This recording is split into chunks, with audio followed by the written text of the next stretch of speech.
Hello everybody and welcome back to my channel. Let's dive right into part 6 of the Manson Family Cult series. This is the final part. To follow will be a companion coffee and crime time video that discusses where are they now, or pretty much Charles Manson and his family, the aftermath. But without further ado, let's get started on part 6. It's going to be another long one. The same day that Manson and his followers were arrested, Kitty Lutzinger was meeting with LA County investigators Paul Whiteley and Charles Gunther in Independence. She had never wanted to be a part of Manson's family. She had just followed Bobby there. And now that she knew more about why Bobby was in prison, she didn't care too much for him either. She told them everything she knew, including Bobby's role in Hinman's death and who had been there with him that day. But she couldn't remember all of their names. She did remember Susan's name, and she pretty much said that because of Susan, everybody knew what had happened to Gary and who had been there and what they'd done. And that she'd heard, while Susan was bragging about it, that Susan had stabbed him in the legs several times because he was struggling with her and pulling her hair. Now, Susan had never stabbed Gary Hinman in the legs. She'd stabbed Wojtek Frykowski in the legs. But because Kitty didn't know about their involvement in the Tate murders, she had assumed that when Susan was bragging about stabbing someone in the legs, she'd been talking about Gary Hinman. Like I said, Kitty had told the investigators that Bobby was there and Susan, but there was also another girl there who she couldn't remember her name because they all used different names and changed their names so much. All she could remember was the girl was slender and had reddish brown hair. Whiteley and Gunther decided to take Squeaky and Pat out of the jail and send them to LA because they were the only two girls that were in custody in Independence who had reddish hair. The real girl who had been there, Mary Bruner, at that point she was far away in Wisconsin with her mother and her son. The investigators also questioned Susan, and they told her that they had an eyewitness who placed her at Hinman's house when he died. Now, Susan assumed that Bobby had snitched on her, so she threw him under the bus and said, yes, she had been there, but she was in another room completely when Bobby had killed Hinman. When they asked her to repeat the story to record it on tape, she refused, and they also sent her to LA County. Now, Lynette, Squeaky, Fromme, and Pat Krenwinkel, when they were questioned in LA County, they denied knowing anything about the Hinman murder, and neither one of them were there, so technically they were telling the truth. They couldn't hold them for more than a day, and when they were released, Pat went to Alabama to stay with her mother, but Squeaky returned to Independence to be nearby in case Charlie needed her. Many members of the family were released because they all denied knowing anything about anything, and they didn't have anything tangible to hold them on. All except Squeaky and Sandra Good moved back to LA. Squeaky and Sandy, who had never been very close before, they hadn't really been friendly, they were now bonded by their common goal and their love and loyalty to Charlie Manson. They became his messengers while he was in jail because now that they had him in custody, they were not letting this guy go. They were pulling out all their tricks to keep him behind bars for as long as possible. So Squeaky and Sandy basically became his go-to girls. They were the ride-or-die chicks sitting in a motel in this small, out-of-the-way town specifically to make sure that they could visit him almost every day and get him anything he needed and bring messages to whoever he needed. One of the first messages that Charlie gave them to bring back to whoever was left was, y'all need to keep your mouths shut. Back in LA, the La Bianca crew had run out of leads, so they called LA County to get some information to see if there'd been any similar murders that had been committed. When the call came in, Whiteley and Gunther were there, and they said they were working on a case that had a similar MO, and they just got some new information about it from Susan Atkins and Kitty Lutzinger. Once the La Bianca crew got the transcripts from the interviews of Kitty and Susan, they thought there were some similarities, but they once again did not think that the two cases were connected. They said there was too many inconsistencies in the stories, but they didn't have anything else to go on, so they spoke to Kitty Lutzinger in person, and she pointed them in the direction of the Straight Satans and Danny DiCarlo. She also, for the first time, brought their attention to a man named Tex, who she said his real name was Charles, but she thought his last name was Montgomery. Once again, the La Bianca crew did not think that the two cases had anything to do with each other. They were talking to these girls and looking into this case where this crazy guy named Charles Manson was running the show and talking about how he was Jesus. They didn't think that they had anything to do with each other, but they wanted it to seem as if they were working on something new. So they placed Charles Manson's name at the bottom of a list of suspects that was getting shorter and shorter by the day. Even though it seemed like the LaBianca crew wasn't taking them seriously, Whiteley and Gunther still really felt like there was something there. So they pored over Kitty Lutzinger's statement. Something in it that she'd said bothered them, and they kept coming back to it. She'd claimed that Susan Atkins had stabbed Gary Hinman in the legs, but Gary Hinman hadn't been stabbed in the legs. Wojtek Frykowski of the Tate murders had been stabbed in the legs, and they knew that, just like everybody else knew that from reading the papers. Even though they'd already been blown off by Jess Buckles once, they tried again. They called the station and they told them, hey, we think there might be a connection here. We know you guys are really busy with no leads, but if you have time, you should look into this. The Tate team decided that they would eventually talk to Kitty, if they had time. Tex Watson, once again back in California, went to search for Charlie, his mentor. He felt sure that once Tex explained to him how he was feeling, how he'd had a crisis of faith, Charlie would understand and welcome him back. But when he got to Barker Ranch, he found that everybody was gone, taken in the raid. So he once again called his parents, asked for money, and flew back to Texas. Susan Atkins had been transferred to Civil Brand Institute for Women in downtown LA.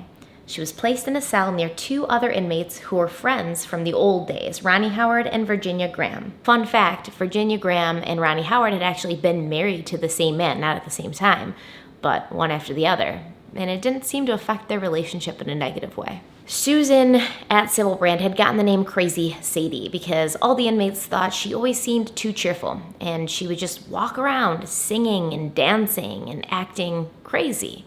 Cue Jodi Arias. Ronnie and Virginia were nice to Susan despite the questionable reputation she'd got since arriving at Civil Brand, and when lights went out at night, they would often chat with each other about their lives, about their memories, about the crimes they committed. It wasn't long before old crazy Susan took the opportunity to brag and spilled her entire murderous career to the both of them. She said the cops were stupid because she'd told them that she'd held Hinman while Bobby stabbed him and they'd believed her, when in fact it was the other way around and they'd never be able to prove it. After putting herself at the center of Hinman's murder, she moved on to the Tate murders. She said they'd killed those people because they wanted to commit a crime that would shock the world.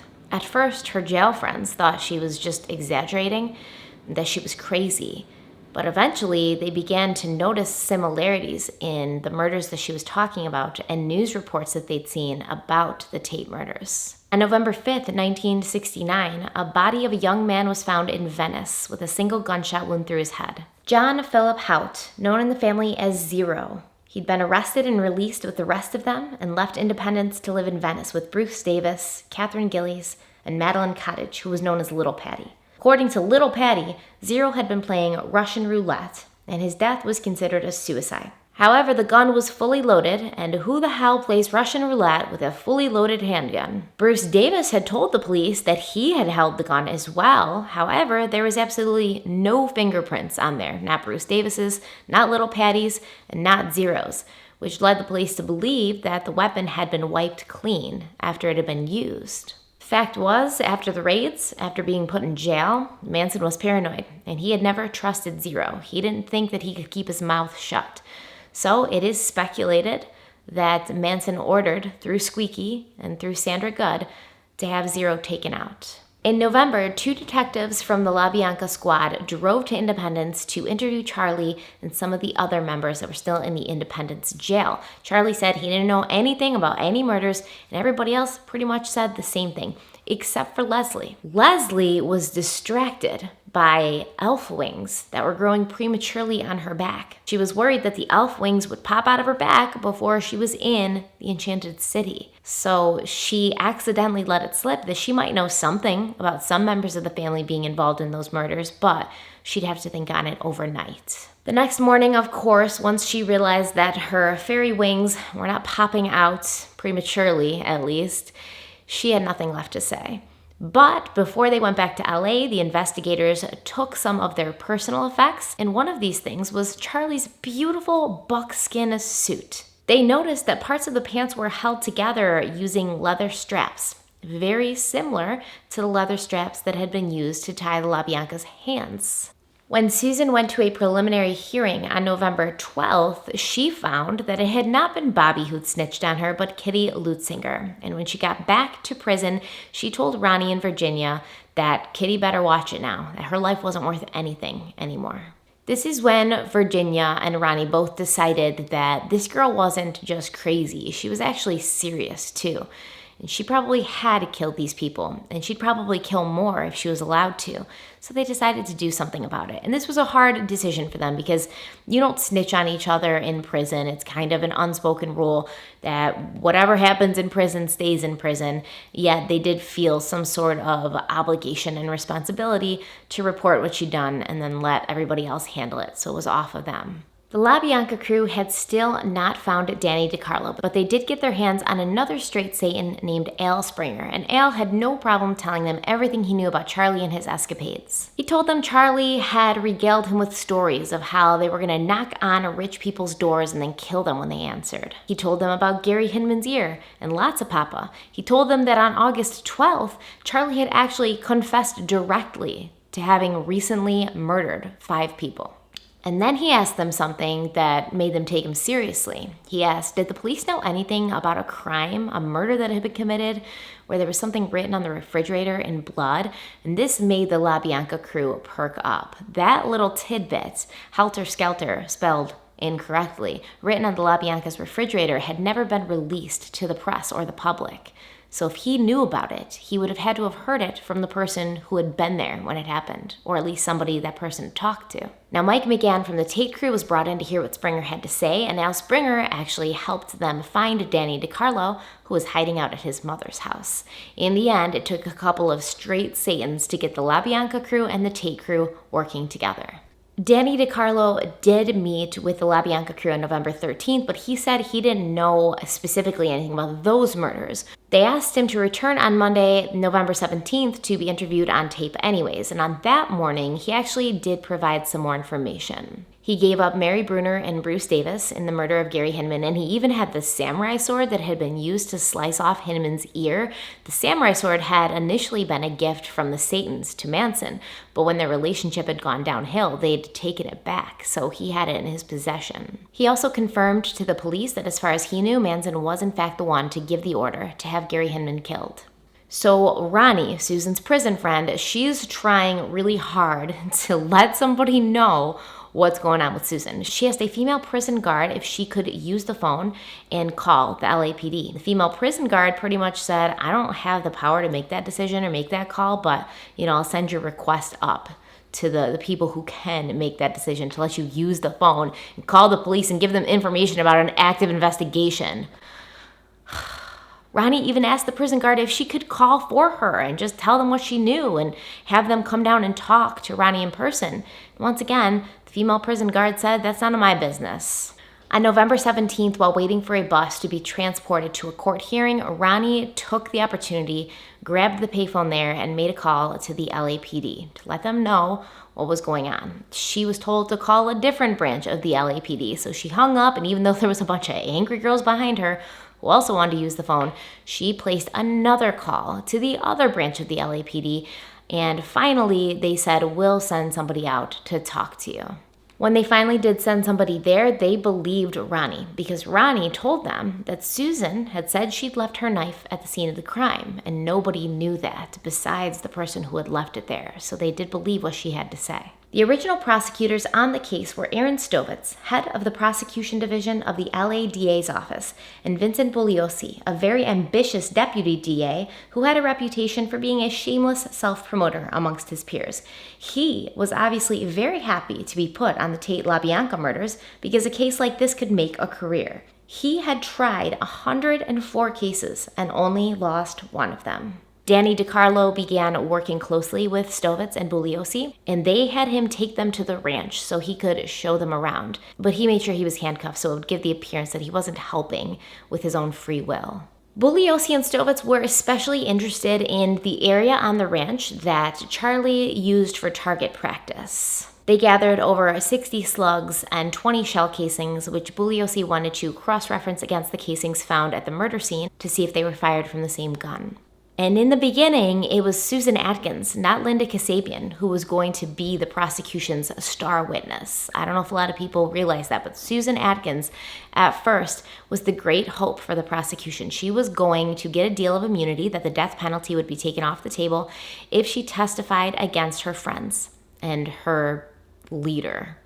Vincent Bugliosi wasn't really happy about this initially because he said if he had enough time, if they could get him and buy him enough time, he could build a case against the whole lot of them. They didn't have to offer deals. They didn't have to offer immunity. He could nail them all. After all, Susan herself had admitted to Ronnie Howard in prison that she'd stabbed Sharon Tate, because at that point, Susan was telling people she was the one who'd stabbed Sharon Tate and that she'd, tasted her blood. Ugh.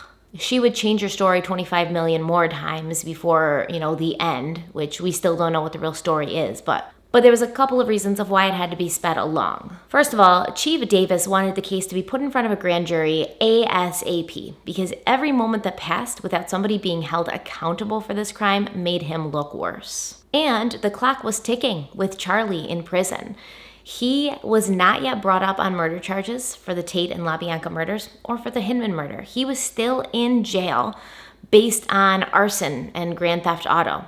Bugliosi couldn't risk that somebody would pay for his bail and get him out, and then he would be gone. He'd be gone, you'd never find him again. Even if he didn't get bailed out, the judge could still drop the arson charge at any time because they didn't really have any proof that Charlie was there at that point, and he'd be released anyways. So they really had to make decisions quickly in this case. If someone did decide to put up the money for bail, or if the charges were dropped, Bugliosi would have to file murder charges, whether he was ready to bring the case to trial or not. And my personal opinion of Bugliosi doesn't matter in this case. I've read his book, Helter Skelter. I'm sure a lot of you have. I think a lot of his book was self-promoting and self-serving.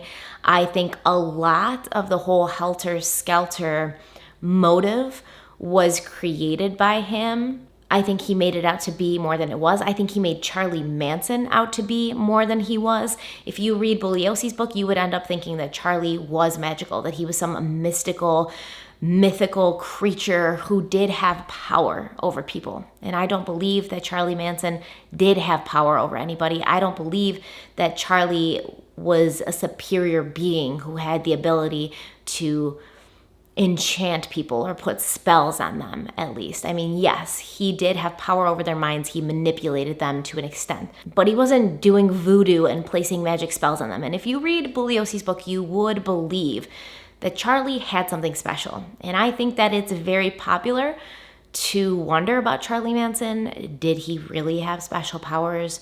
Was there really something there that made people fall to his will? I think Charlie Manson was just a regular guy who had some skills with personality, who had the ability to endear himself to people and had the ability to endear them to him. I don't think he was magical. I don't think there was witchcraft or mysticism involved in it at all. Anyways, let's go back to Bugliosi before I went on my rant about how I don't believe a lot of what he says. But anyways, Vincent Bugliosi, whatever you want to say about him, this man worked his ass off on this case. His fellow prosecutors, Aaron Stovitz at first, and then later Stephen Kay, would often marvel at the fact that he never stopped. It's like Hamilton. The man was non-stop. He worked and worked and worked. He rarely slept. He didn't even stop for meals half the time. He wanted to make sure that Charlie Manson would never get away from the justice that Bugliosi wanted to bring to his doorstep. Bugliosi found Sandy and Squeaky, and he interviewed them and decided they had the mental capacity of little girls who were playing games. Clem got a lawyer who had him seen by a psychiatrist who determined that he was crazy. Sandy and Squeaky were obviously keeping Charlie apprised of what was happening on the outside, and from what he heard from them about the questions that Bugliosi and other investigators were asking, he realized that they were onto them for the Tate and LaBianca murders. But he was a little bit falsely confident. He thought he had an airtight alibi. He could honestly say that at that date and time of those murders, he wasn't there. Everyone else would swear that it was true, and he didn't think that they could prove otherwise. He told Sandy and Squeaky, "Don't worry, girls. Old Charlie's got this under control. You know the man's never gonna get me down. I wasn't at those murders. You guys know I wasn't at those murders. You guys know I had nothing to do with those murders, right? Right? And you'll say that if anybody asks. Sandy Good let this plan slip to somebody who informed Bugliosi of what Charlie was planning, and Bugliosi went into overdrive, asking the investigators that he was working with to somehow find a way to verify Manson's whereabouts that entire week of the murders. A warrant was issued for the arrest of a man named Charles Montgomery, who didn't exist. Kitty Lutzinger had reported that this Charles Montgomery was a main person involved with the crimes, but they couldn't find him anywhere because he didn't exist. But through good old Greg Jacobson, they learned that Charles Montgomery was actually Charles Watson. And through his arrest record in Van Nuys, they found his fingerprint, which they then matched to a fingerprint on the front door of the Cielo Drive property. They tracked him down to his small hometown in Texas and spoke to the sheriff there, Tom Montgomery, who was Tex's cousin. Okay, well, he was his second cousin, but still. And Tom Montgomery could absolutely not believe that Tex Watson was involved in what these people in California were saying he was involved in. Tom Montgomery was actually the one who had called Tex's father, had Tex brought to the station, and then placed him under arrest. But Texas wasn't going to let Tex get thrown under the bus. Everybody in his hometown was like, there's no way that Charles is involved with this. He's a good boy. He's a church-going boy. He was a football player. So they did not hand him over to LA right away. In fact, not for many, many months, almost 9 months it took to extradite Tex Watson from Texas to California. Here's what Tom Montgomery, his second cousin, had to say about Tex Watson. You know, I'm the boy's second cousin. His mother's daddy was my daddy's brother. But I don't think they ever established that Charles was in the Tate house or that other place either. And this boy was raised in the church house. Why, his mother and daddy are the finest people you ever meet. It's awfully hard for people around here to think he could ever have done the stuff he's been accused of doing. Don't make fun of my Texas accent. I did the best that I could. And when I look at pictures of Tex Watson at this time, to hear his cousin refer to him as a boy, he was 24 years old. He was like 17 feet tall. He was strong. He was burly. He was crazy. This is not the same boy that y'all knew back in the day. This is a new man. This is a man that ate belladonna root because he thought it was a sweet potato. This is a man who killed a pregnant woman, who carved words into the bodies of people he just brutally murdered. This is not your small town Texas, raised in the church home boy. Because his parents are decent people, it doesn't mean that he was. But let's move on. All 5 women who were still in Inyo County Jail, they were sent to Civil Brand, and they were separated in the hopes that keeping them apart from each other would weaken their resolve to keep their mouths shut. All 5 were re-interviewed, and once again, all 5 refused to cooperate.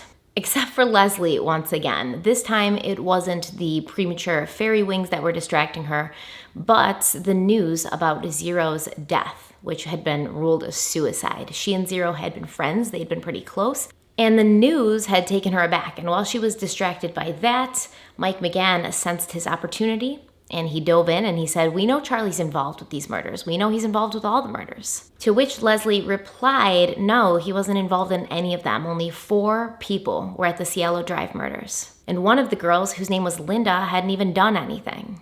When he tried to get more information, she shut down, realizing her mistake. But he had gathered from this interview who the people were who were present at Cielo Drive on the night of the Tate murders. You had Tex Watson, you had Susan, you had Pat Krenwinkel, and now you had Linda Kasabian. And now he had to find Linda Kasabian. During all of this, Squeaky and Sandy are visiting everybody in prison, right? They're visiting Charlie. They're visiting all the girls at Civil Brand. They're driving all over the place just to visit people in jail and prison and deliver messages. And Leslie, after she talked to him again, told Squeaky and Sandy that Susan was the one who was talking to the police. But Susan had still not decided whether she was going to testify against her friends to save herself or not. On November 26th, Bobby Beausoleil's trial in the murder of Gary Hinman added in a hung jury. The retrial was assigned to Bugliosi, adding to his already full plate. Now, Virginia Graham had also told somebody about what Susan Atkins had been saying. She spoke with a psychiatrist, a woman psychiatrist that she really trusted. And that psychiatrist passed on the information to the LAPD. So they knew they were on the right track with Susan. But this also did put a little bit more heat on Susan because everything she told these women was pretty much putting herself as the main perpetrator of these murders. She was always the one holding the knife. She was always the one doing it. The most horrific things that had happened in those murders, she was responsible for when she retold the story to Virginia and Ronnie. Once Susan's attorney, Richard Cavallaro, found out about this, he went to Susan and he said, listen, this case is building against you.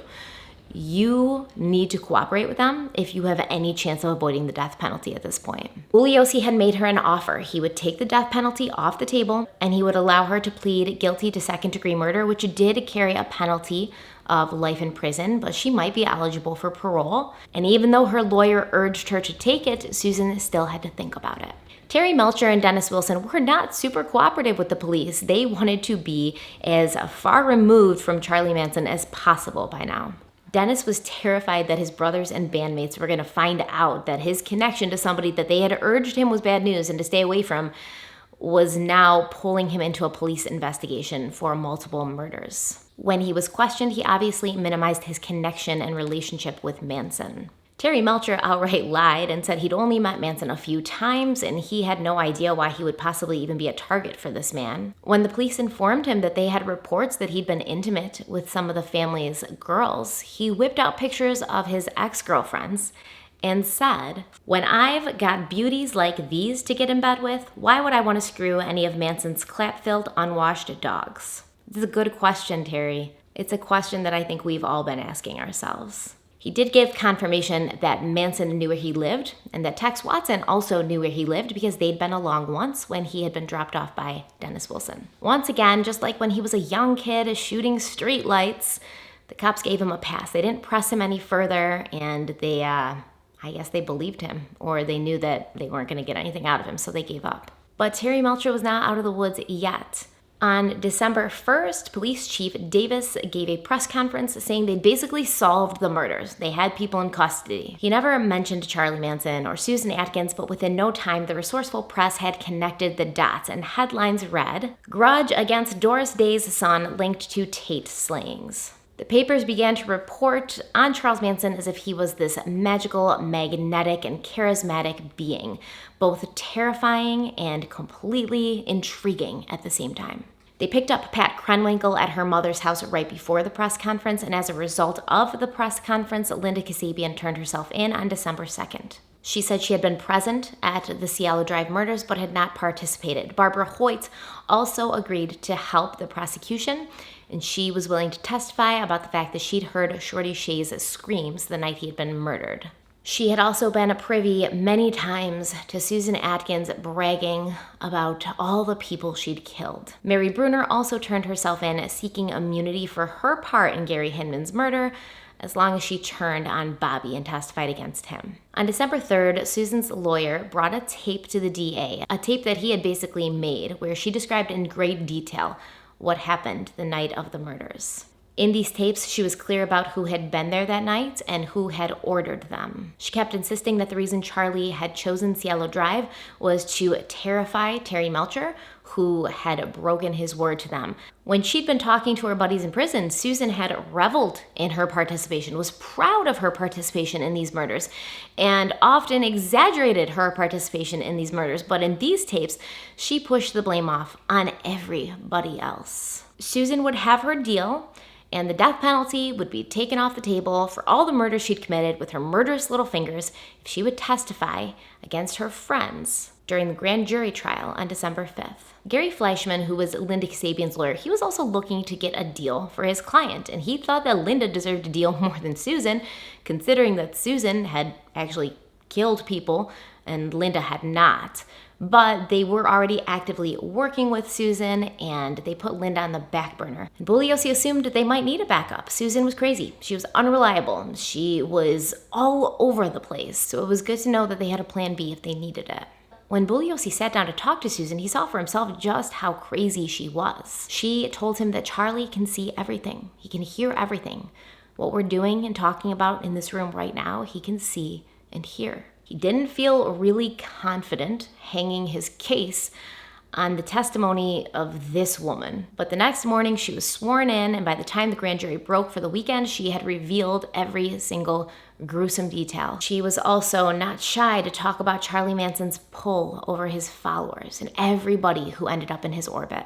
The following Monday, the grand jury heard testimony from Ruth Ann Morehouse, Danny DiCarlo, Diane Lake, Nancy Pittman, Greg Jacobson. All three girls, Ruth Ann, Diane, and Nancy, swore they knew nothing about any murders. But Susan's testimony had stuck with the jury. They handed down indictments of 7 counts of murder and 1 count of conspiracy to commit murder for Charles Manson, Charles Watson, Susan Atkins, Linda Kasabian, and Patricia Krenwinkel. Leslie Van Houten was indicted on 2 counts of murder and 1 count of conspiracy to commit murder. They had prints of Texas and Pat Krenwinkel's from the Cielo Drive home. Mary Bruner had given them information about where they could find a Shorty Shay's abandoned car. And they found it just where she said it would be, with Shorty's cowboy boots inside stained with blood and Bruce Davis's fingerprints all over the place. Squeaky, Sandy, and the rest of the members moved back to LA, and they all gathered on Spawn Ranch where they could be close by. They moved in with Phil Kaufman. Phil was Charlie's old buddy from prison who had tried to hook him up with somebody in the music industry, and even though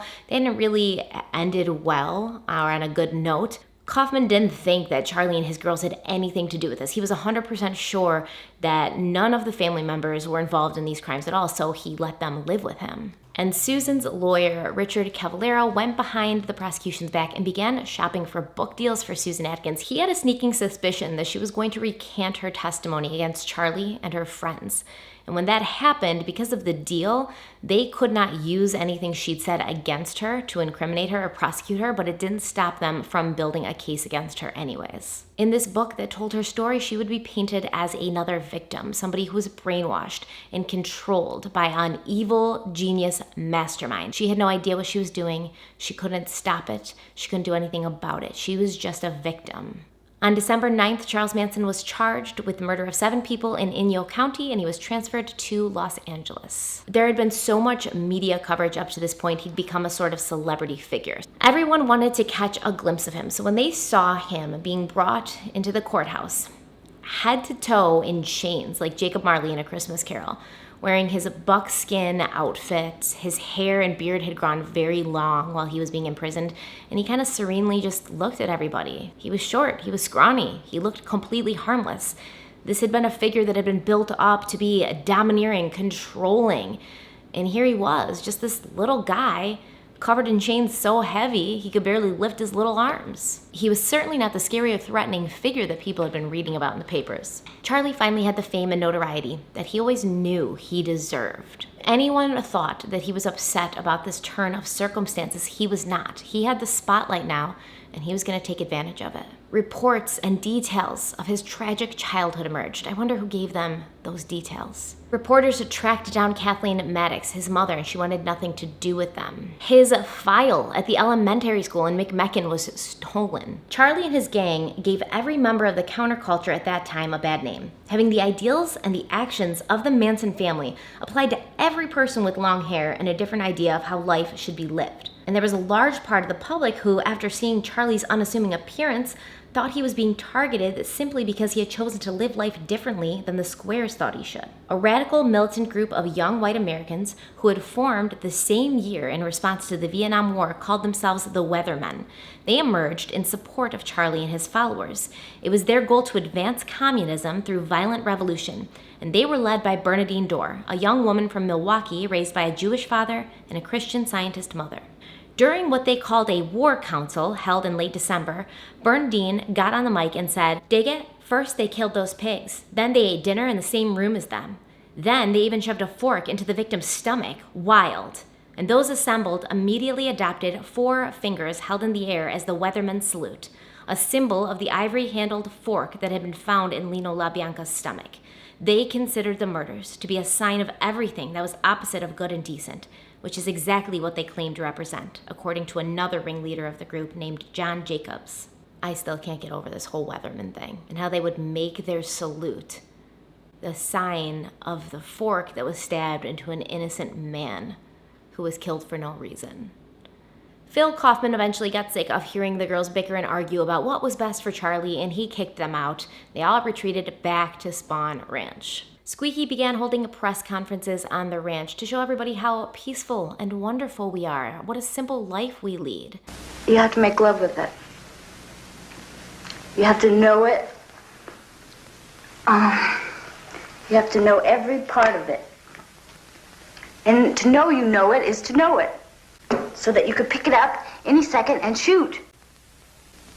Aren't you worried about the police?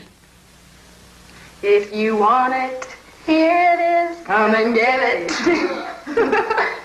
George Spahn wasn't happy about them returning at first, but he did become a lot happier when all the looky-loos and curious people who wanted to get a look at the Manson girls drove out to Spahn Ranch and hired horses just so that they could possibly be handed the reins by a Manson girl. And the fan mail started. Charlie Manson was now a sign of the revolution. Letters asking for autographs, teenage girls writing to ask him permission to seek out his followers and join the group. Dozens of new recruits began arriving at Spahn Ranch, including a man named Dennis Rice. Dennis Rice was an interesting follower of Manson. He was an older guy, but he'd spent most of his life on the outskirts, being interested in the counterculture and the revolution and feeling he was different and had never been accepted. He spent some time in prison. He eventually got addicted to heroin. He met a girl, got her addicted to heroin. They got married, had 3 kids, and then he was like, okay, I'm married and I have kids. I should, stop doing heroin and live a straight and narrow life. But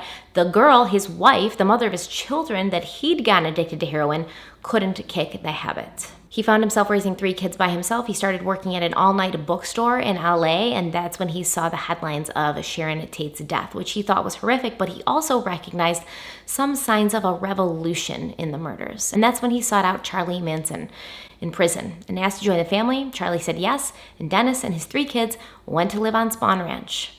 Dennis loved the commune feel of living at Spahn Ranch. He had women there who would have sex with him and take care of his children.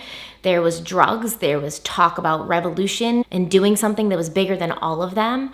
On December 10th, Rosemary's wallet was found in that gas station bathroom, which backed up Susan Atkins' statement during the grand jury hearing. And Charlie was arraigned in his buckskins on December 11th. Public defender Paul Fitzgerald was assigned to his case, a lawyer who was also on the legal team of Bobby Beausoleil.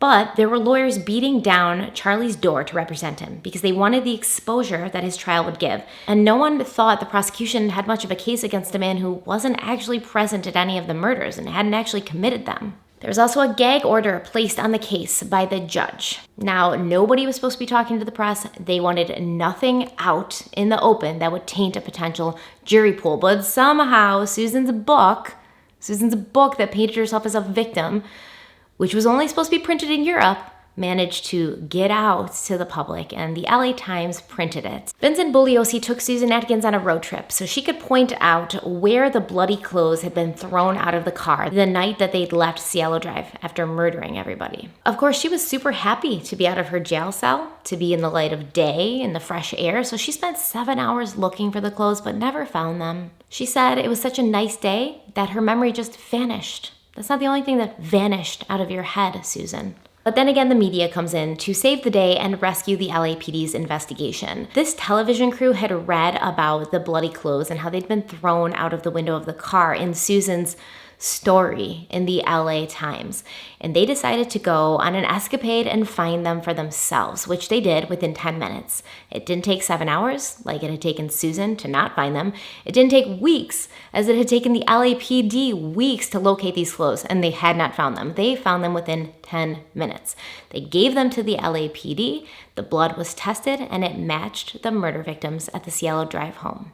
There was also a long hair on one piece of clothing that matched Susan Atkins. So now we have Pat and Tex's fingerprints found at the Cielo Drive home that ties them to the scene, and Susan's hair found on the bloody clothes that were worn when these people were murdered with the murder victim's blood on the clothes, so that also ties her to the scene. Bernard Weiss had also read Susan's piece in the Times, and he reached out to the Van Nuys substation to see if they had turned over the gun yet. He was told to call the homicide division, and when he did, he told them, hey, my son found a gun that matches the murder weapon, has a broken handle just like the one you're looking for, and I turned it in like a long time ago. He was told that the LAPD cannot possibly investigate every found gun that is reported.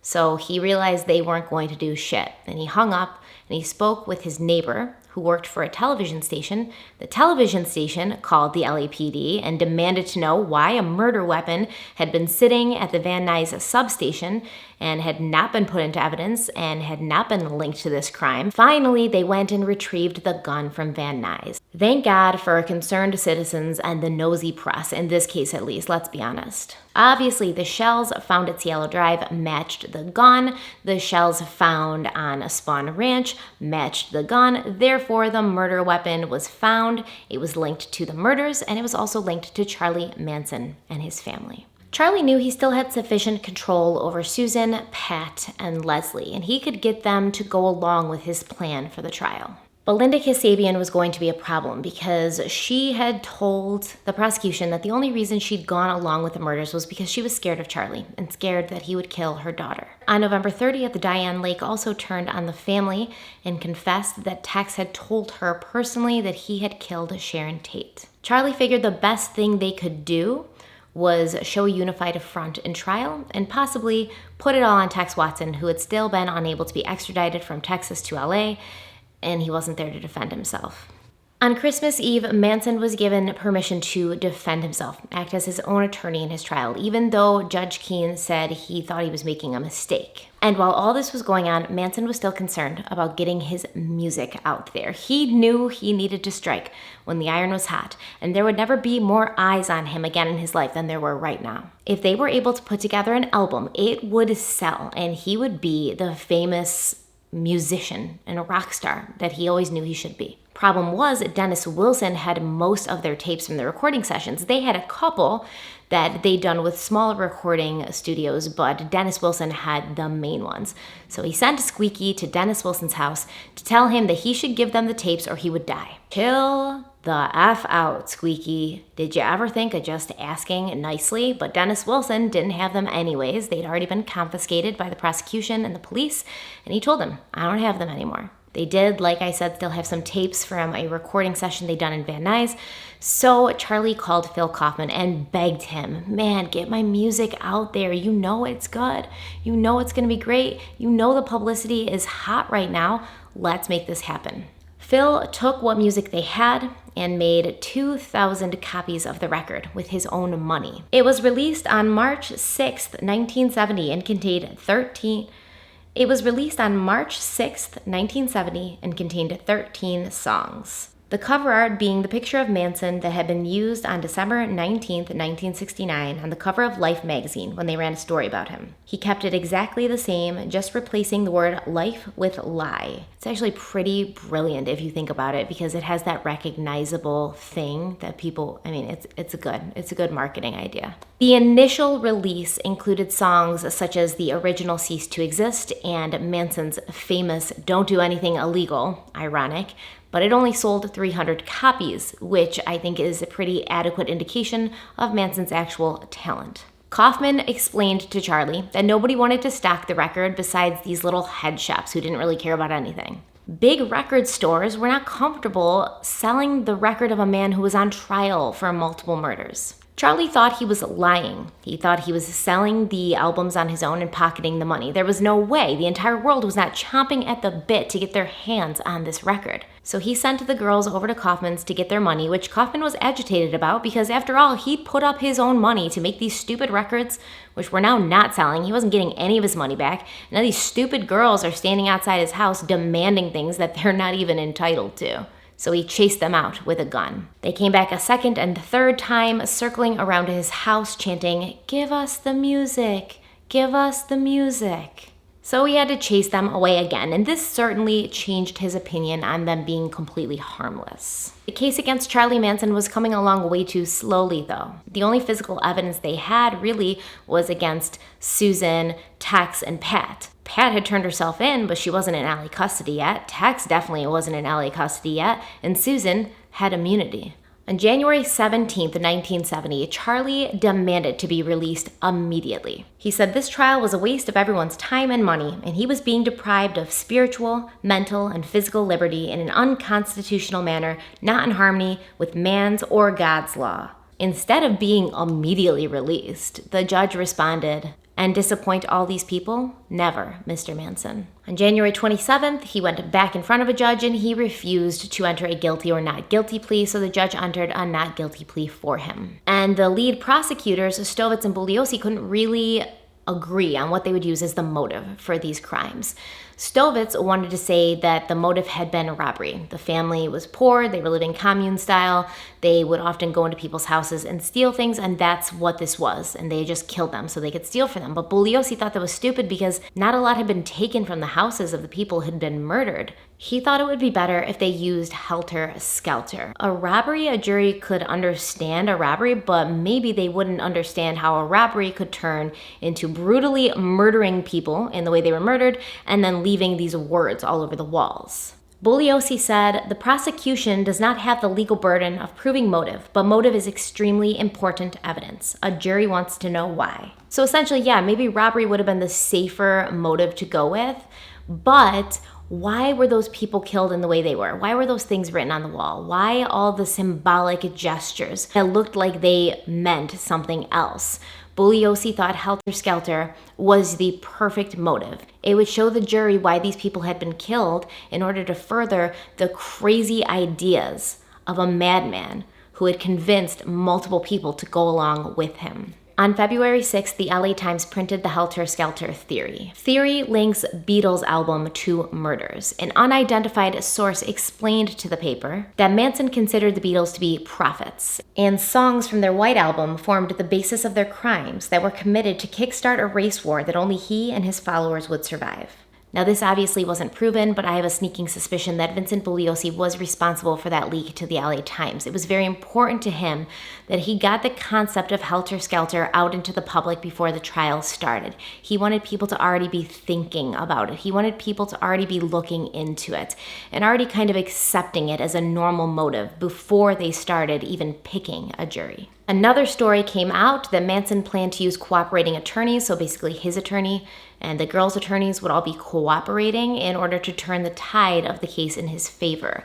That same day, Charles Manson let the Rolling Stones interview him. He thought that they would print a very appealing story about him. After all, the magazine was known for its interest in music and its support of counterculture. He spouted the same nonsense to the two reporters that he had been spouting to his followers for years. Children are products of their parents. Their parents destroy them. Individual life has no actual value. There was going to be a race war where the blacks were going to overthrow the whites. It was foretold by the Beatles and the Bible. He sent them over to Spahn Ranch to see for themselves how great his family was, how much of a peaceful and loving bunch they were. But the Rolling Stones reporters did not actually find a bunch of peace-loving hippies hanging out on the ranch. They found a bunch of money-hungry people not concerned with peace and love, but concerned with book deals. They told the reporters they weren't going to give them anything that was important unless they were paid for it.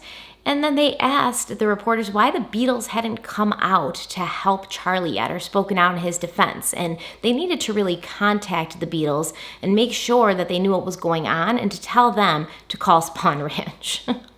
While they were there, Squeaky was weaving strands of all the girls' hair into a vest that she claimed she was making for Charlie to wear in court. Rolling Stone reporters found Manson to be a compulsive blabbermouth. But at one point, Manson put his hand on the arm of one of the reporters. And this reporter claims that because of things that happened in his childhood, he was not really comfortable with ever being touched. He didn't like being touched. As Manson touched his arm, he kind of went to withdraw, as he normally would. But then he felt this pleasant sort of warmth radiating from Manson's hand, and he liked it. He actually claims that he did not want him to stop touching him. And ever since that experience with Manson, the reporter went on to not have so much of a problem with people touching him after that. Weird, right? Pat Krenwinkel finally allowed herself to be extradited to LA after being inundated with letters from Squeaky and Sandy and everybody else telling her this was what was best. Charlie knew what he was doing. Everybody needed to be together. It was easier if we were together. She was represented by Paul Fitzgerald, who Manson gave his permission for Paul to leave his defense team and go over to Pat Krenwinkel's defense team.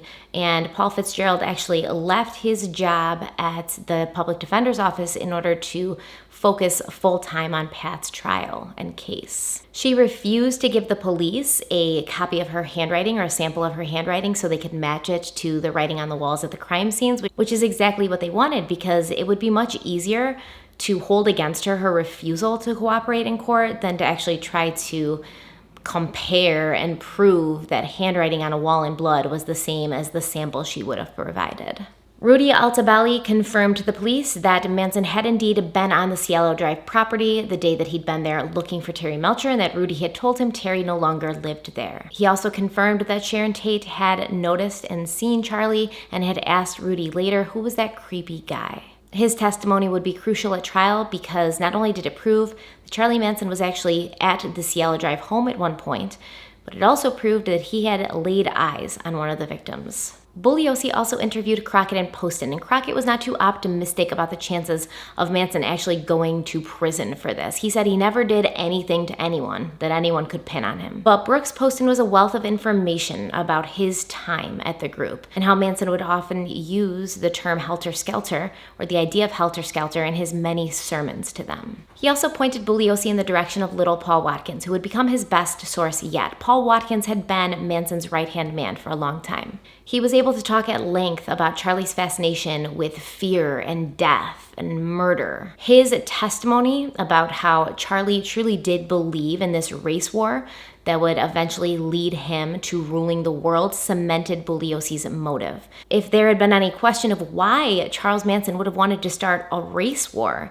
his perceived and inevitable power after the race war was over would silence these questions. Susan Atkins was still being visited by Squeaky and Sandra Good often in prison, and they wore her down. They told her to recant her statement. They told her to fire her attorney. They told her Charlie would take care of it all. So Susan told her lawyer that she wanted to have a meeting with Charlie. This meeting happened on May 5th, and afterwards she dealt with what she called an internal struggle. An internal struggle and a choice between two terrible options. If she cooperated with the prosecution, Charlie would have her killed. If she backed out and took Charlie's side, they would seek the death penalty against her. What was the conversation about with Charlie? What did Charles have to say to me? Can you tell us? I look good. Did he look good, Susan? Sure. He always does. How long was your talk with? Are you going to testify at the trial? I don't think that's any of your or anybody else's business. Oh, come on, back up, fella. What did you agree to today? Mr. Caballero still your attorney? As of the moment, yes. Do you have plans for I have no plans. I don't make plans. I just do what I do. What was Charlie's advice to you today? Charlie doesn't advise. When are you going to see him again? Your guess is as good as mine. Does Charlie command? Charlie does not command anybody to do anything. He never has.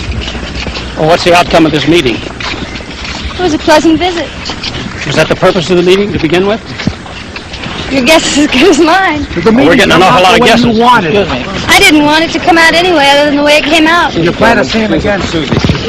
I hope so. In the end, she decided the safer bet was Charlie, who had never steered her wrong before. She fired her lawyer and replaced him with one of the lawyers that had been trying to represent Manson, named Dae Shin. Bugliosi and Stovitz had known as soon as Susan saw Manson in person, it was over. So they had Linda Kasabian locked and loaded, ready to step in as their star witness when Susan recanted, which she did. When they met with her, she was 9 months pregnant, and she was ready to give her full cooperation for immunity. Full immunity, not we're not going to seek the death penalty against you, not a life sentence and then maybe you'll get paroled. Full immunity. She wouldn't serve a day in jail. But she was a much more sellable witness than Susan Atkins. She was earnest, she was genuine, and when she talked about the murders, she would burst into tears, so at least it would work in front of a jury. On March 6th, 1970, a 10-room townhouse on West 11th Street in Greenwich Village exploded.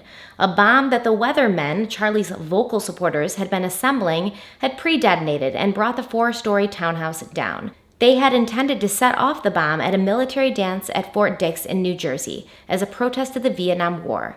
This same day, Judge Keene revoked his prior allowance to let Manson represent himself, saying, "I'm satisfied if you went to trial before a jury on charges as complex as these, it would be a fundamental denial of due process. You are incapable of acting as your own attorney." I do think that the Weathermen explosion had a negative impact on Charlie's chances at trial because they had been so vocal in supporting him, and not only that, but they represented a culture, a group of people who were pushing against the establishment, who were speaking out against Richard Nixon and the war in Vietnam and all the other stuff that the older generation at the time was so opposed to. And you were going to see on the jury that it was pretty much that older generation of people who were filling the jury box. At this time, these people who were in their 40s and 50s and 60s, they hated the hippies. They hated what they represented. They were proud of their country. They were proud of their part in the war. They supported their president, and they hated the hippies. Charlie represented the hippies. The Weathermen represented the hippies. Now, obviously, we know that these two groups of people, Manson and his family and the Weathermen, did not actually represent the hippies or the student protesters who were actually out there trying to do good things and make a difference. But in the eyes of these people, in the eyes of that older community in society, they saw them all as one. So when the Weathermen explosion happened in Greenwich Village, it left a really bad taste in people's mouths. Here we have Manson and his family, those hippies murdering people. Now we've got the Weathermen, those hippies trying to murder people. They're all bad, if that makes sense. They kind of lumped all of them into one "they're bad" box. When Judge Keene told Charlie he was no longer going to be able to represent himself, Charlie flew out of his chair and yelled, "There's no love in this court." Gypsy and Sandy Good, who were watching, also jumped up and began to insult the judge, after which they were jailed for 5 days. Charles Holopeter was appointed as Charlie's new counsel, and his first order of business was to get Charlie examined by a psychiatrist. Holopeter was actually an excellent attorney, and his suggestion to have Charlie looked at by a psychiatrist was a good one and a smart one, and might have ended up getting Charlie a lesser charge or found innocent by reason of insanity. But just the suggestion that he might be crazy made Manson crazy, and he jumped up and demanded that he had the right to choose his own attorney. The judge agreed, and at this point he was probably like, "Whatever, man, I can't help you anymore. I'm too old for this shit." At this same hearing, Charlie submitted a 17-page motion which requested that the DAs be jailed so that they would face the same restrictions as he faced while preparing for trial, and that he should be able to travel so he can interview witnesses, and that the court should be addressing him as Charlie. Obviously, all of these motions were denied. Manson at first chose Ronald Hughes, who had never even tried a criminal case in his life. He had handled some of the legal dealings in reference to Charlie's album, and it didn't really matter to Manson if he was competent in court. He was just there to satisfy the judge. Manson would be the real lawyer in his own case, and he knew Hughes would let him. But within days, he had thrown Hughes over to Leslie Van Houten and replaced him with Irving Kanarek. Kanarek was notorious for his ridiculous antics in court, once objecting to a witness stating his own name as hearsay because the witness had first heard his name from his mother. His plan was usually to just waste time and cause confusion in the jury.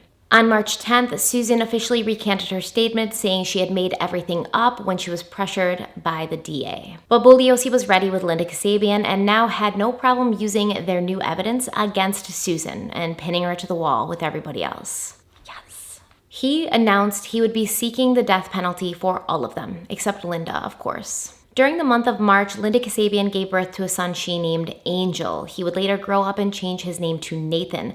But when he was a baby, he was sent to live with her mother in New Hampshire, and Linda was put into civil brand, carefully being kept away from all the other prisoners. And then Lhasa Papa showed up back from the dead. Charlie had shot him, and a bullet had lodged in his spine, but he did not die. He played dead until Charlie left and took his leather coat. He played dead, and he recovered in the hospital for 18 days. When he figured out what was going on with Manson and the trial, he went to the police in order to do his part against Charles Manson. Manson figured out that he was alive when he saw him being walked past him at the police station. And I guess it's alleged that he looked over and he was like, "Sorry, man, I had to do it." Lots of Papa's presence was living proof that Charlie was willing to commit murder with his own bare hands. He wasn't just the Wizard of Oz. He wasn't just the man behind the curtain. He was a willing participant when he needed to be. Bobby Beausoleil went on trial again for the murder of Gary Hinman, and Mary Bruner was offered full immunity for testifying against him. Now, we always talk about how Linda got off easy, but Mary Bruner is the one that we don't ever talk about, and this chick got off real easy. Mary Bruner slipped under the radar because she actually took part in the murder of Gary Hinman, whereas Linda really didn't take part in any of the murders. Mary Bruner actually took part in the murder of Gary Hinman. Bobby claimed that he had seen with his own eyes Manson kill Gary Hinman, but the jury didn't believe him, and he was convicted of the murder and sentenced to death. Charlie, Susan, and Bruce Davis were also indicted in Gary Hinman's murder, and Bruce Davis ran. Later, Mary Bruner recanted her testimony about seeing Bobby kill Gary. After Mary went back on her promise, she too was indicted for murder, but it was overturned several weeks later, and she returned to Spahn Ranch. Charlie Manson filed an affidavit of prejudice against Judge Keene, and instead of fighting it, Judge Keene was just like, okay, I literally am too old for this shit, I'm done. And he stepped down, and he was replaced with the Honorable Charles Older. Leslie sent a letter to Tex in Texas, and she let him know, strength in numbers. We all can't wait to see your shining face. Why don't you come on over to LA, we want to see you. We're stronger together than we are separate. But he knew these chicks were trying to pin these murders on him, and he wasn't having it. He wasn't buying any of the can't wait to see you, strength in numbers, love your shining face crap. He did not go to LA. I mean, rightly so. They should have tried to pin it on him, considering he was responsible for most of the carnage at both Cielo Drive and Waverly Drive, but he was going to fight this for as long as he could. He and his attorney were fighting the extradition process tooth and nail, and he was going to hold out for as long as he could. When Charlie requested a change of venue from LA, Judge Older declined this, and Charlie showed his distaste for the decision by standing and turning his back to the judge. And like little weak dominoes, Susan, Pat, and Leslie all stood as well and turned their backs to the judge. Manson was removed from the courtroom, and Judge Older told the women's attorneys that they had better counsel their clients on what was appropriate behavior in the courtroom before having them removed as well. The next time they came to court, which was Friday, June 12, 1970, Judge Older let them all know that a jury was not going to be impressed by these antics any more than he was. To which Charlie responded by stretching his arms up as if he was being crucified and screaming, "You leave me nothing. You might as well kill me now." Susan, Leslie, and Pat echoed these sentiments and movements, and they were all ordered out of court. Charlie fought back, literally kicking and screaming as the bailiffs dragged him out of court, and what he was screaming was, "You might as well kill us now. We are never going to get a fair trial." As the bailiffs proceeded to try and restrain and remove the three girls, they all began chanting, "Kill us now! Kill us now!"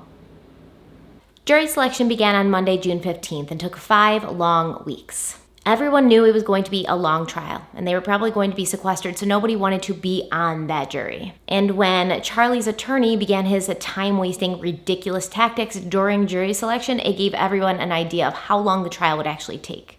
On July 21st, the jury and the alternates were finally selected, and the trial was scheduled to begin on Friday, July 24th. Charlie voiced to anyone who would listen, usually the bailiffs and his lawyers, sometimes the media, and he said that the media had already tried him. They had already put him on trial, and the public had found him guilty. They were reporting him as this horrible, violent, terrible cult leader who had all this control over people, and none of that was true, and he would never get to tell his own story. He said there was no way any jury was going to view him with fresh and unbiased eyes, especially after in late June the Rolling Stones article came out, and it wasn't the glowing representation of himself and his family that Charlie had hoped. In fact, they referred to the occupants of Spahn Ranch as children from the village of the damned. For the trial, Bugliosi really wanted it hammered into everybody's head. Each person was guilty of the crimes committed if the crimes committed furthered the goal of the group as a whole, aka helter-skelter. So even if a specific person had not been present at the specific time of the crimes, they were still guilty, aka Charlie. The girls and Tex were willing participants. They weren't mindless robots. As far as Charlie was concerned, the past month in the limelight had been a rehearsal. This was the main event. This trial was when he would really show them all. This wouldn't be a boring standard trial, not if he had anything to do with it, but he needed the girls' help to really sell it to the jury and the judge and everybody who was watching.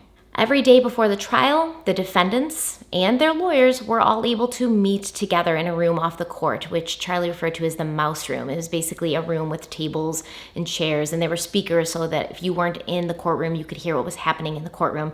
But they would meet in that room every single day before court, and Charlie would give his instructions to the girls of what they should do that day, how they should react. When somebody was saying something that Charlie thought was boring, he would touch his nose or his ear, and the girls would pretend to snore or say blah, blah, blah, blah. If somebody was saying something that Charlie thought was funny, the girls should giggle as if they were laughing at them.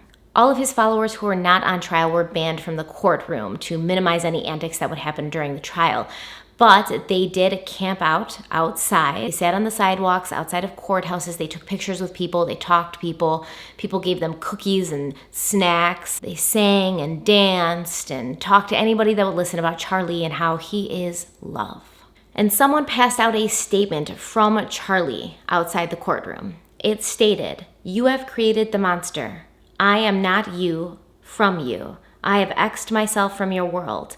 I am not allowed to speak with words, so I have spoken with a mark I will wear on my forehead." When Charlie was led into the courtroom that first day, everybody was stunned to see he had actually carved an X into his forehead. The girls would soon follow by carving X's into their own foreheads, and the girls who were not in prison and were outside used soldering irons to permanently draw X's into their foreheads so they wouldn't have to keep carving X's into their heads every couple of days as their skin healed.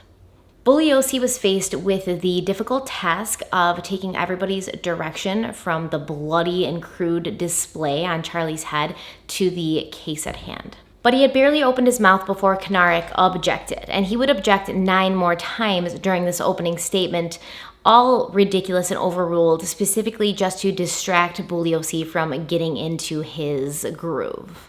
Once Bugliosi was finally able to get through his opening statement, Krenwinkel requested a mistrial, which was also denied. After the first day, one of the bailiffs had reported that Manson had offered him $100,000 if he would let him escape. Charlie was truly delusional if he thought that a world ever existed where he had possession of $100,000. The girls, however, also offered the bailiffs things that they did have possession of, their bodies, if they would let them escape. The lawyers were pretty much useless at this point. If they spoke out against what Charlie was doing or the way he was prepping the girls every day before court, Charlie would look at them and tell them, "I know where you live, so why don't you just go along with my plan?" Paul Fitzgerald, Pat's attorney, was the most vocal when speaking out against Manson. And one day he went home and he found Squeaky Fromme in his bed. And she basically said, "Hey, we can have sex, we can do this, but if you want to keep pushing against Manson, the next time you come home, there's going to be some other people here that won't be so friendly to you." On July 27th, Linda Kasabian took the stand, and outside of the courtroom, Sandra Good confronted her, yelling, "You'll kill us all, you'll kill us all." Even before Linda had said a word, Krenwinkel had objected to her as a witness because she had been under the influence of heavy drug use. He objected during the course of her testimony over 200 times,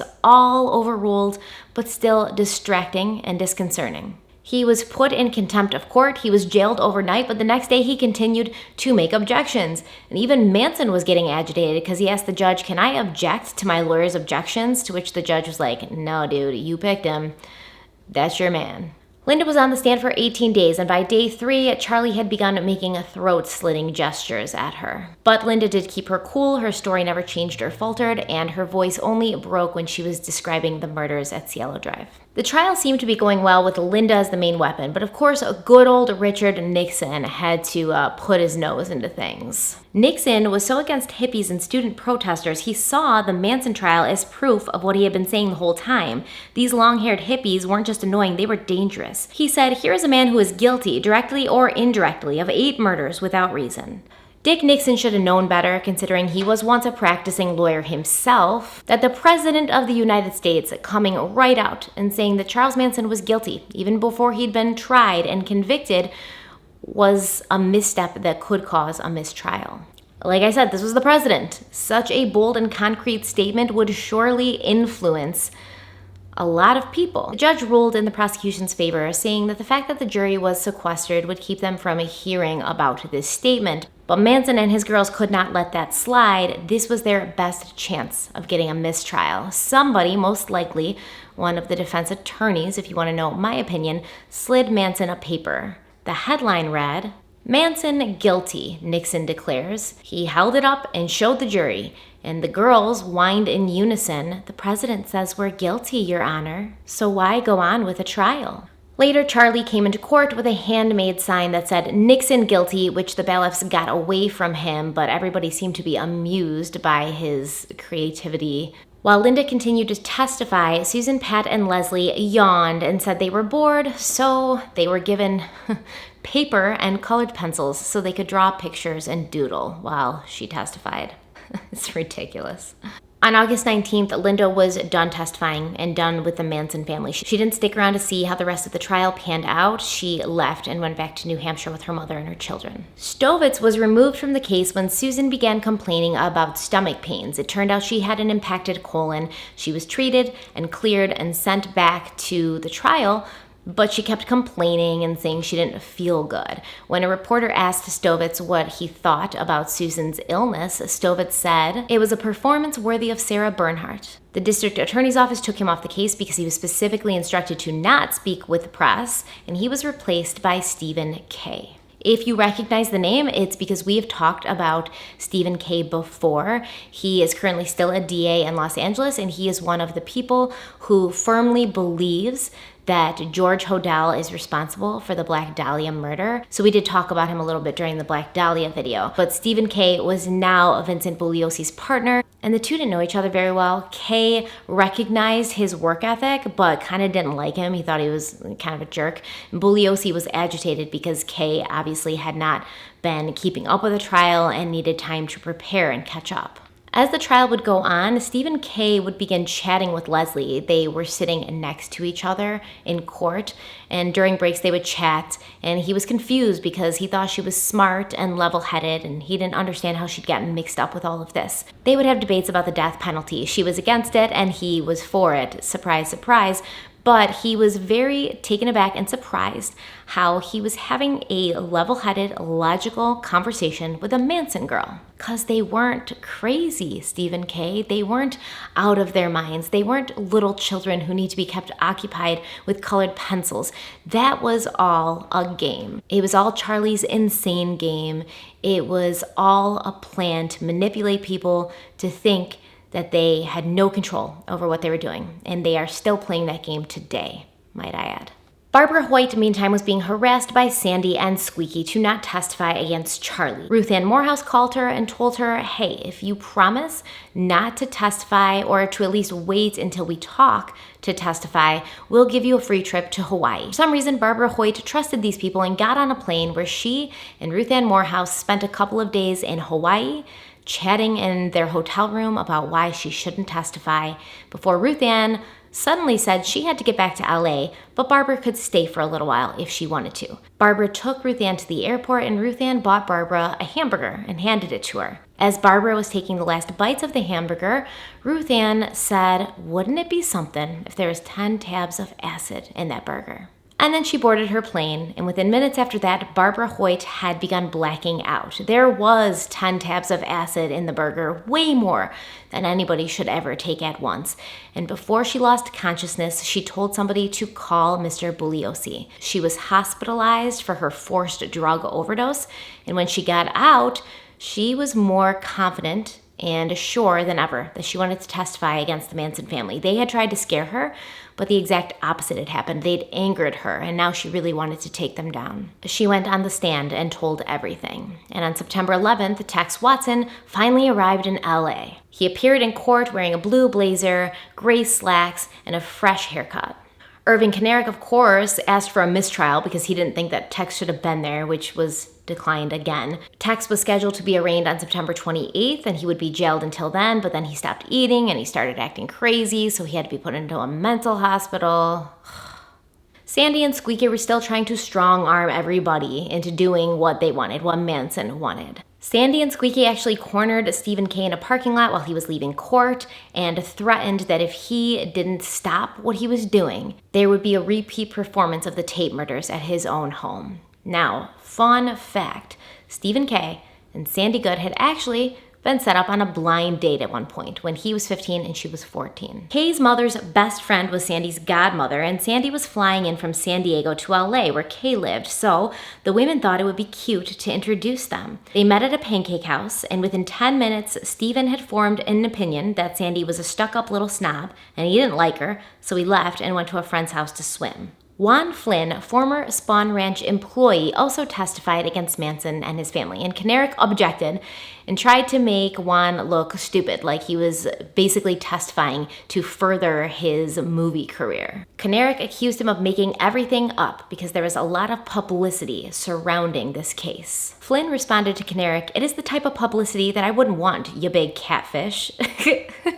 During one detective's testimony, Charlie requested that he should be allowed to cross-examine the detective himself. When the judge said no and threatened to have Charlie removed, Charlie responded, "I'll have you removed. I have a little system of my own." The judge ignored him and turned to Bugliosi to ask him to call the next witness, but Charlie hated being ignored. It caused him so much rage and fury. He yelled, "Do you think I'm kidding?" And he grabbed a sharpened pencil off the table and launched himself at the judge. Now, obviously, before he even got close to the judge, the bailiffs had grabbed him and were restraining him. And as he was being pulled from the room, Charlie yelled at the judge, "In the name of Christian justice, someone should cut your head off."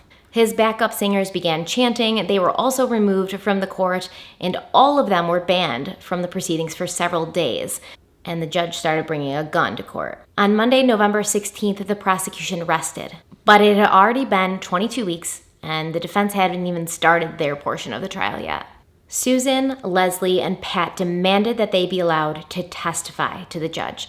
And all the lawyers approached the bench, including Bugliosi, and they all agreed, for once, they did not want these girls testifying. They all knew that Charlie had gotten to these girls and that they were going to confess to everything. They were going to say that they'd done it. Charlie hadn't done anything, and nobody wanted that except for Charlie. The judge said he would allow them to testify, but only once the jury had been removed. And once they knew they weren't going to have a real audience and the jury wouldn't hear what they had to say, the girls were no longer interested in testifying, so they sat back down. But Charlie had no problem talking to the court when the jury wasn't there. The media was still there after all, and he pretty much knew the verdict was not going to go in his favor. So he wanted to get up and speak for himself. But he had one request, that he was not questioned by his own lawyer because he couldn't stand to be interrupted. His testimony was more of a monologue, where he spoke for over an hour about his unlucky childhood and his hard early life. He had taken the unwanted, the social outcasts, children who had been failed and abandoned by their parents. He told the court, "These children that come at you with knives, they are your children. You taught them. I didn't teach them. I just tried to help them stand up. I am only a reflection of you. I am only what lives inside of each and every one of you. You want to kill me? I am already dead, have been all my life." He didn't mind going to prison. He was safe and comfortable in prison, but he didn't want to die. As much as he rambled on about death and life being the same thing and not being afraid, he was terrified of the gas chamber. And he said he could not remember telling them to get knives and a change of clothes. And yeah, they had rope at the ranch, but you had to have rope on a ranch. And yeah, the gun that killed everybody, that was used by him, but it was used by everybody on that ranch. They all used everything together. He ended his diatribe by saying, "Is it my fault that your children do what you do? You say there are just a few. There are many, many more, coming in the same direction. They are running in the street, and they are coming right at you." When Charlie was told he could repeat all of this for the jury, he declined. He smiled at the girls and said, "You don't have to take the stand now." He'd said everything that he needed to say, and he'd pretty much made himself seem as if he had done nothing, and they had done it all of their own free will. 10 days later, on Monday, November 30th, the trial started up again, but Leslie's lawyer, Ronald Hughes, was not there. Ronald was not the most experienced lawyer, and he spent most of his time in front of the court tripping over his words and Leslie's feet, but nobody expected him to just not show up. Before they had split for break, some lawyers had heard Ronald Hughes say that he was going camping near some hot springs north of LA. After he still hadn't shown up for several days, Leslie was appointed another lawyer named Maxwell Keith. And they adjourned the court until December 21st to give Maxwell Keith some time with the information and the case so that he could properly defend his client. During the break in the trial, a search party went out looking for Hughes, but his body would not be discovered until 6 weeks later in what was labeled an alleged accidental drowning. Bugliosi thought that Manson and his family had gotten to Ronald Hughes, and I think we all have that suspicion. But Charlie and the girls accused the judge of being responsible for Ronald Hughes going missing, saying it was just a ploy to give Leslie a lawyer who wasn't prepared to defend her properly. And anybody that ever thought Ronald Hughes was prepared to defend Leslie properly is whacked. During the defense portion of the trial, the women had to be removed from the courtroom several times. On one of these occasions, as Susan was walking past Vincent Bugliosi's table, she grabbed a bunch of his papers and ripped them up. He called her a bitch, and then after that, they weren't allowed back in the courtroom at all. They were put in a separate room where they could hear the trial going on, but they were not allowed back in the courtroom. And the defense attorneys didn't have much to say. Paul Fitzgerald, Pat's attorney, said mindless robots could not be held responsible for murders because first-degree murder required premeditation, which mindless robots who are just following orders can't possibly take part in. Who cares if his client's fingerprints were at the scene of the crime? She could have been there as an invited guest. You have no proof that she was there to kill people. You have no proof that she killed people. Irving Kennard took a week for his closing statements, and Charlie Manson had already been removed from the court as well. And he was in the mouse room off the court with the speaker so he could hear, and everyone in the courtroom could hear him yelling, "You're just making it worse," as Kennard droned on and on. After 5 days of Kennard's closing statements, the jury sent the judge a letter asking for no dose because they wanted to be able to stay awake for the rest of it. Maxwell Keith, for Leslie, I suppose, gave the best statement, echoing Paul Fitzgerald's sentiments that mindless robots cannot be held responsible and that his client only stabbed a woman after she was already dead, so how could she be on trial for murder when she hadn't actually killed anybody? Once again, we don't know if Rosemary LaBianca was stabbed by Leslie before or after she died. There'd be absolutely no way for anybody to know that, but that was what he said. On Friday, January 15th, 1971, the jury began deliberations. 10 days later, they had reached a verdict, guilty on all counts. Charlie looked at the jury as they filed out and said, "You're all guilty." But he didn't seem worried or appear concerned. Before the penalty phase started, Charlie got message to Susan, Leslie, and Pat. Now was the time for them to tell their story. They would get up and confess to being completely responsible for these murders and say that Charlie had done nothing. Once again, during the penalty phase, Charlie became disruptive. When Lotsa Papa went on the stand, Charlie asked if he could interview him, and when the judge said no, he could only suggest questions for his lawyer to ask Lotsa Papa, Charlie wrote down some questions for Kennard to ask Lotsa Papa. But Irving Kennard didn't ask the questions, and Charlie was getting really pissed. And he said, "Ask my questions." And Kennard was like, "No." So Charlie punched him in the arm. And when the bailiffs went to interfere and pull them apart, the judge was like, "No, wait." And he watched Kennard get punched in the arm by Charlie Manson a couple more times before he let them pull them apart. He was probably so sick of this guy just going on and objecting and making it such a long process that it didn't need to be, that he really appreciated seeing him get wailed on a couple times. Bugliosi closed everything out by saying, if these murders don't warrant the death penalty, then no murders ever did. The penalty was about to be read out. Charlie looked at the court and said, "You people have no authority over me. Half of y'all ain't even as good as I am." He was once again removed, brought to the mouse room where he sat there and listened to the penalty being read over the speakers. He bummed a cigarette from the bailiff and smoked it while he heard them all sentenced to death. Susan, Pat, and Leslie threw insults at the jurors and told them to lock their doors. The girls outside were crushed when they heard the news, and Sandra Good told a reporter, "Death is what you're all gonna get." The family members included in the plot against Barbara Hoyt were all sentenced to 90 days in jail, which doesn't seem like a lot for trying to kill somebody with acid. Oh, except for Ruth Ann, the one who actually gave her the acid, because she'd been released on her own recognizance because she was very pregnant, and then she just didn't show up to be sentenced, so nothing happened to her. While Charlie was in San Quentin, he made a deal with the Aryan Brotherhood. They would give him protection in prison, and in turn, he would give their members on the outside access to his women. But this deal included something more, a breakout attempt. The AB leader in San Quentin was named Kenneth Cuomo, and while he was being bussed to testify at a trial, he escaped and hid out on Spawn Ranch with the family. They then decided that they were going to break Charlie Manson out of jail. They decided that they were going to hijack a plane at LAX, and until Charlie and the girls were released, they were going to kill a passenger every hour. To do this, they needed guns and money though, so they robbed a beer distributor for about $2,600, and next they went to a sporting goods store where they began to rob that place and put all the rifles and handguns and everything that they could find in their truck, but they had triggered a silent alarm, and by the time they tried to escape, LAPD had surrounded the building. Kenneth Como, Gypsy, Mary Bruner, who can't stay out of trouble, Dennis Rice, and 2 others were arrested. Como and Gypsy had fallen in love and wanted to be married before being sent to prison, but the request was denied.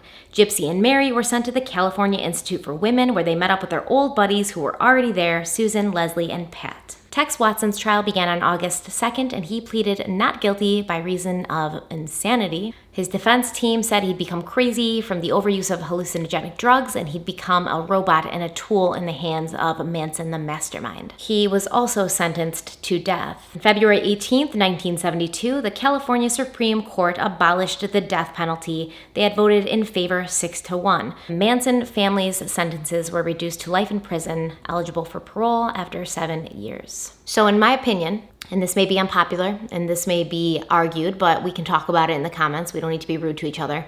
Charles Manson was guilty. Susan Atkins was guilty. Tex Watson was guilty. Pat Krenwinkel was guilty. Leslie Van Houten was guilty. Linda Kasabian was guilty. Mary Bruner was guilty. Ruth Ann Morehouse was guilty. Should I keep going on? They were all guilty. They were all guilty. They all should have gone to prison. They were all a part of it. I am a big believer in free will and free choice. And yes, I understand that drugs can do things to your brain, or you get excited and caught up in the atmosphere. You know, it's a family. You feel welcome. You feel part of something. You feel important. And that's great. I could see myself getting possibly wrapped up in something like that. But the second that somebody hands me a knife and says, we're going to go to this house and kill these people, I'm out. Because I also have a conscience and a moral understanding of the difference between right and wrong. Do I think that any of these people would have killed anybody if Manson hadn't come into their lives? There's no way of knowing that. Probably half and half. I believe that Susan Atkins and Tex Watson are, or were, because Susan Atkins is dead, but were and are murderous people who are insane and cracked and damaged in their own heads, and I do believe that in the end, they would have ended up doing something that hurt somebody else. It was the perfect storm of them all together. And towards the end, it was said by a lot of people who were around at the time that Manson felt like he'd lost control. Manson would tell people, this has gotten really dark in here, the whole demeanor of people, the whole vibe, the energy's really dark. I want to go. This isn't about what it was when it started. And everybody would have to convince him to stay. But even he at the end felt like he had created a monster that he then lost control of. Is somebody more guilty than others? I don't really want to look at it that way. It's not black and white. It's obviously very complicated. But anybody who took part in those murders, whether they stabbed somebody when they were dead, or they just looked out and made sure nobody was coming while their friends killed a bunch of people in the house, they're all equally guilty. They all contributed to it and made it possible and didn't stop it. Let's say Linda Kasabian had ran away from the car that day and told a neighbor, called the police, and they'd been arrested. Rosemary and Leno LaBianca would still be alive today. You are responsible. You make your choices. You have a choice. Okay, so there's gonna be a companion video with this. It's basically going to be a long coffee and crime, but it's gonna be called The Manson Family Aftermath. What happened after they were convicted? Lots of interesting stuff to talk about in that one. So that will be up tomorrow, I hope. Yes, I hope. But this has gone on long enough, so I'm going to tell you to stay kind and stay beautiful. Have a wonderful day. She's like a sickness in my brain, a vision standing by the window pane. She ripples through the blinds and leaves me in a daze. It's in the way her body moves.